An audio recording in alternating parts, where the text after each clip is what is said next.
ข่อยเคยนอกใจเจ้าไปนอนนำผู้หญิงคนอื่นอยู่ประมาณ2,384,000 ครั้งเฮ้ยป้าเจ้าก็นอกใจค่อยหลายปานนั้นหั่นบ่เฮ้ยแม่นเฮ้ยคือว่านั่นแหละความมอนความมั่นความบันเทิงมันบ่เคยปราณีไผ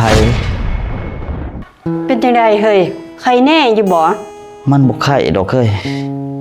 มันมีแต่เมื่อยไปหนาอันติโอ้ยข่อยเบิ่งคักล่ะข่อยคือสิบ่หม่อมในทิศนี้ดอกโอ้ยซะมาว่าจังซั้นบ่แม่นเจ้าสิเจ็บละบ่แนวนี้หั่นแม่นข่อยเบิ่งข่อยคักล่ะข่อยคือสิใกล้เจ็ดอีโลยเลยเฮ้ยแต่ว่าก่อนข่อยสิตายนี่ข่อยมีแนวค้างคาใจอยากสารภาพให้เจ้าฮู้เฮ้ยเจ้าสิสารภาพอีสังเฮ้ยข่อยสิสารภาพความชั่วของข่อยนี่เด้อเฮ้ยคันข่อยบ่ได้บอกเจ้านี่ข่อยคือสิตายตาบ่หลับมีอีหยังก็เว้ามาโลดเฮ้ยข่อยให้อภัยเจ้าได้หมดนะ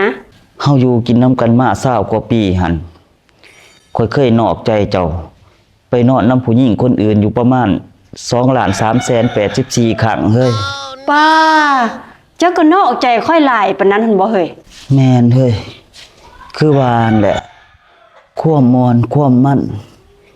ความบันเทิงมันบ่เคยปราณีไผ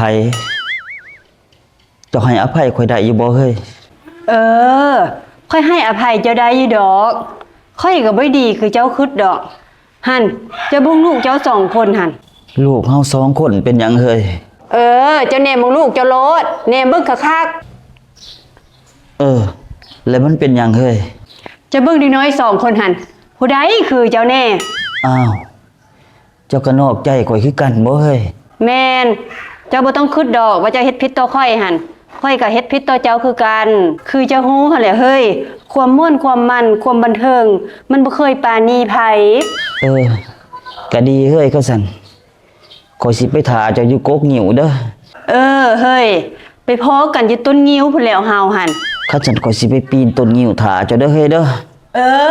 จะไปท่าค่อยอยู่พุ่นแล้ว